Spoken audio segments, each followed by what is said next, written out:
Ladies and gentlemen, welcome aboard this Air India flight. Please ensure your seat belts are fastened.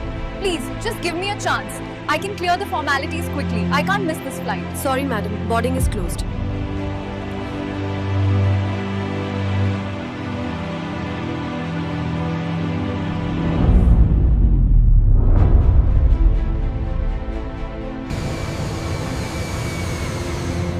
Okay, takeoff power set.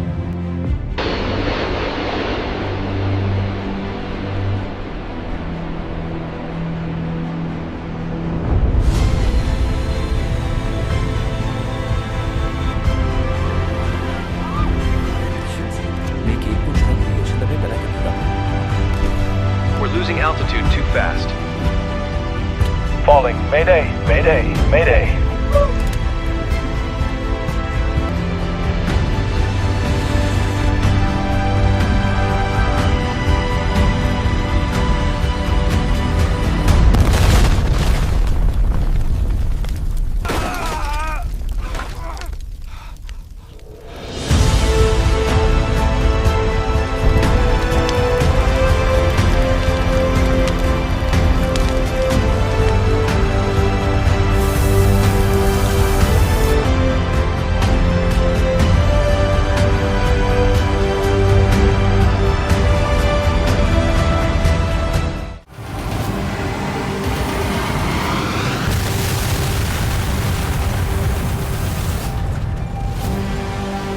बारह जून 2025 की दोपहर को अहमदाबाद में एक बहुत बड़ा हादसा हुआ जब एयर इंडिया की फ्लाइट AI 171 जो लंदन गैटविक के लिए रवाना हुई थी, टेक ऑफ के कुछ ही सेकंड्स बाद क्रैश हो गई।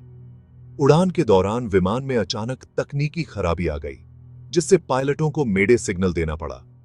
विमान ज्यादा ऊंचाई नहीं ले सका और एयरपोर्ट से कुछ ही दूरी पर बीजे मेडिकल कॉलेज की हॉस्टल बिल्डिंग पर जा गिरा। टक्कर इतनी जबरदस्त थी कि प्लेन में आग लग गई और हॉस्टल की इमारत भी पूरी तरह से ढह गई। इस हादसे में लगभग सभी यात्रियों और कई स्थानीय लोगों की जान चली गई।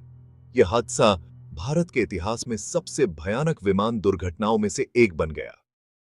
फ्लाइट AI 171 एक नियमित अंतर्राष्ट्रीय फ्लाइट थी जो अहमदाबाद से लंदन गैटविक जा रही थी।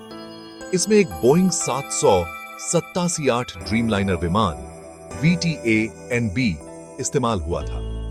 फ्लाइट में 230 यात्री और 12 क्रू मेंबर्स मौजूद थे।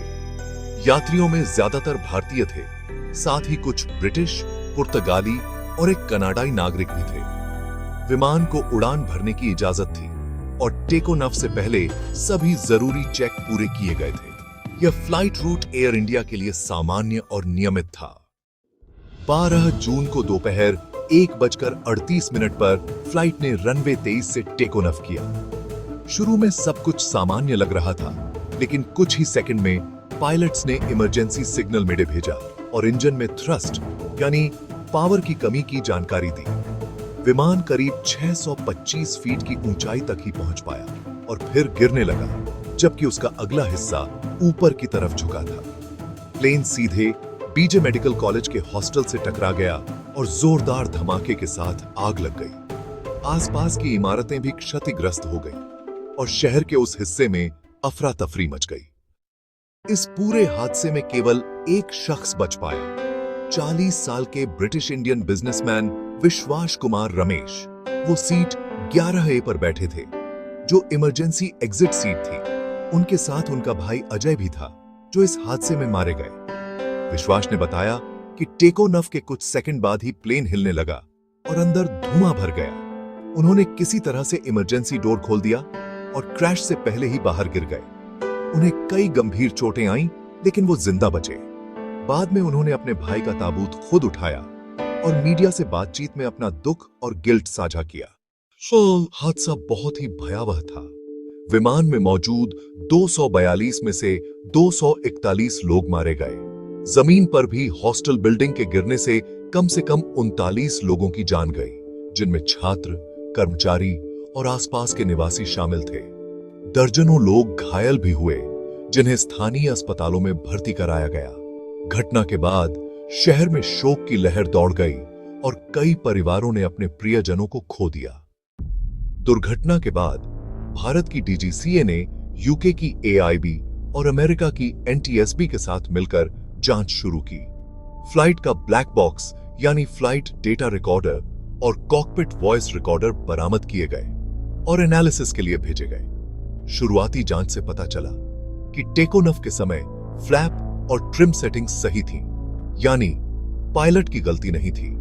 लेकिन राम एयर टरबाइन के डिप्लॉय होने से लगता है कि प्लेन को पूरी तरह से पावर या इंजन फेलियर का सामना करना पड़ा। संभावनाएं हैं कि फ्यूल सप्लाई या सिस्टम फेल हुआ हो। एयर इंडिया ने हादसे के तुरंत बाद अपनी सभी ड्रीमलाइनर फ्लाइट्स को ग्राउंड कर दिया और इंस्पेक्शन के लिए रोका गया। इस कारण कई इंटरनेशनल फ्लाइट्स रद्द हो गईं। एयरलाइन ने मृतकों के परिवारों के लिए मुआवजे की घोषणा की और मानसिक सहयोग हेतु काउंसलिंग सेवाएं भी शुरू की। एयर इंडिया की सुरक्षा नीतियों और मेंटेनेंस प्रोटोकॉल्स की अब गहराई से समीक्षा की जा रही है। इस हादसे ने पूरे देश को झकझोर दिया। प्रधानमंत्री नरेंद्र मोदी ने इसे अकल्पनीय त्रासदी कहा और शोक व्यक्त किया। यूके के प्रधानमंत्री कीर स्टारमर और किंग चार्ल्स तृतीय ने भी गहरी संवेदना व्यक्त की। अंतर्राष्ट्रीय एजेंसियों जैसे आईसीएओ ने भी जांच की निगरानी शुरू कर दी है। भारत और यूके दोनों में मृतकों के लिए श्रद्धांजलि कार्यक्रम आयोजित किए गए। दूतावासों ने शवों को उनके देशों में वापस भेजने में मदद की। यह हादसा सिर्फ विमान में बैठे लोगों तक सीमित नहीं रहा, बल्कि जमीन पर भी भारी तबाही मच गई। बीजे मेडिकल कॉलेज की हॉस्टल बिल्डिंग पूरी तरह ढह गई और उसमें रहने वाले कई छात्रों और स्टाफ की जान चली गई। इमरजेंसी टीम को आग और मलबे की वजह से रेस्क्यू में काफी मुश्किलों का सामना करना पड़ा। आसपास के लोगों ने बताया कि एक जोरदार धमाका हुआ और फिर काले धुएं का गुबार पूरे इलाके में फैल गया। उस जगह को अब एक स्मारक स्थल के रूप में देखा जा रहा है। जब यह पता चला कि इकलौता जिंदा बचा व्यक्ति सीट 11A पर बैठा था, तो उस सीट को लेकर सोशल मीडिया और यात्रियों के बीच काफी दिलचस्पी बढ़ गई। बहुत से लोग इस सीट को भाग्यशाली मानने लगे और बुकिंग में उस सीट की मांग बढ़ गई। हालांकि विमानन विशेषज्ञों ने साफ कहा कि किसी सीट को सुरक्षित मानना भ्रम है। दुर्घटना में बचना कई फैक्टर्स पर निर्भर करता है, जैसे इंपैक्ट एंगल, क्रैश की दिशा और महज किस्मत। अब इस हादसे को लेकर कई कदम उठाए जा रहे हैं।